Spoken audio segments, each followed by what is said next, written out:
But politics in Pakistan have always been in the nature of a roller coaster ride. However, the recent rapid turn of events gives the impression that the matters are hurtling out of control. Pakistan has witnessed many firsts in the recent few months, from the novel experience of judicial activism to the deals bringing old adversaries closer and very unlikely adversaries. It seemed as if the preference is to start with a clean slate. We have in our Lahore studios eminent historian and political analyst Dr. Mehdi Hassan to enlighten us with his views on the current political scenario. Dr. Sahab, Assalamu alaikum. Wa alaikum assalam. Dr. Sahab, we also have with us Mr. Mubashir Zaidi, who is our senior correspondent. Dr. Sahab, where do you think we are headed in light of what's happened in the past 48 hours? Well, I think that since 2001, when Pakistan government decided, rather General Musharraf decided to support American actions in Afghanistan, from then onward, Pakistan is a favorite place for the terrorists and Al-Qaeda and Taliban activists. And the reason for that is that Pakistan was used to train these people during jihad period in Afghanistan, and they have been residing here since then, and they are very well aware and they are familiar with the conditions and people here. Therefore, Pakistan provides a congenial atmosphere to terrorists to start their activities here. Okay, from a historical perspective, are we seeing a new trend in our politics, or do we have historical precedent for the kind of deals being witnessed on our political horizon? I mean, are things about to change? I think that the change which was expected, I think will be difficult to achieve after the yesterday's incident, unfortunate incident, because Pakistani society politically is a polarized and divided society at the moment.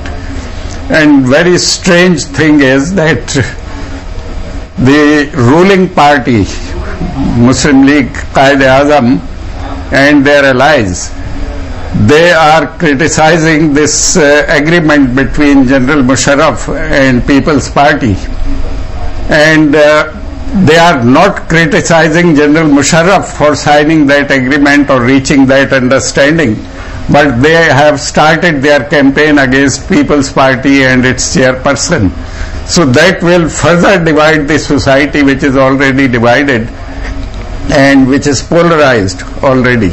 And we have seen that during last 8-10 days that the two chief ministers, one from Sindh and the other from Punjab, they have started a campaign against People's Party and its chairperson, and that may be an election campaign by them in view of the coming elections. And they are perhaps thinking that People's Party is their main target or is their main rival. Do you think People's Party is their main target and rival? The popularity and support we saw from Ms. Benazir Bhutto in the rally yesterday? Well, Benazir Bhutto and People's Party since long has been the largest party and most popular party in Pakistan. Even in last elections, when People's Party failed to establish its government for various reasons, it was the largest party if you go by the votes polled. So Muslim League Q has been developed during last 5 years into a political force at least in Punjab, and that they consider that People's Party will pose them a tough competition during elections, and therefore they have started their campaign despite the fact that General Pervez Musharraf has reached an understanding, and they are thinking about having an alliance after election between Muslim League Q, People's Party and MQM, or any other party if they wish to join these three parties which General Musharraf and his advisors have in their mind. Okay. You said that last night's events could disrupt the process that had started. Do you think the process or the deal or the understanding or even the political fervor and movement was weak enough to be toppled by this, or it would just go unfazed and we will stay on track? I think this understanding is between the military establishment, General Musharraf, and People's Party's leadership. As far as the general workers of People's Party, or I would say senior workers and devoted workers or ideological workers as they are called, they not very happy about this deal, and on the other hand General Musharraf's political allies are not very happy about this deal or agreement or understanding, whatever you want to call it. So it is basically an understanding, and that was needed by General Musharraf because he had failed to get that political support from its political wing, that is ruling Muslim League, which was expected from them for his policies, especially policies against religious extremists and those people who are known as Taliban in tribal areas, and military action in Balochistan and Lal Masjid episode, where General Musharraf failed to get a political support from the ruling party for these actions. Therefore, People's Party was the natural choice for him, because Benazir had always condemned terrorist activities or religious extremism openly.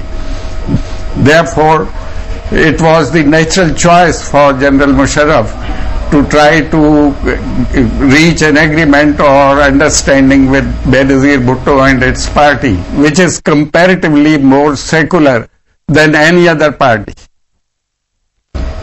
Dr. Hassan, I would like to ask that what will be the implications of these blasts on the politics of Benazir Bhutto, as my colleague asked you that she was on a roller coaster ride. So where does she go from here?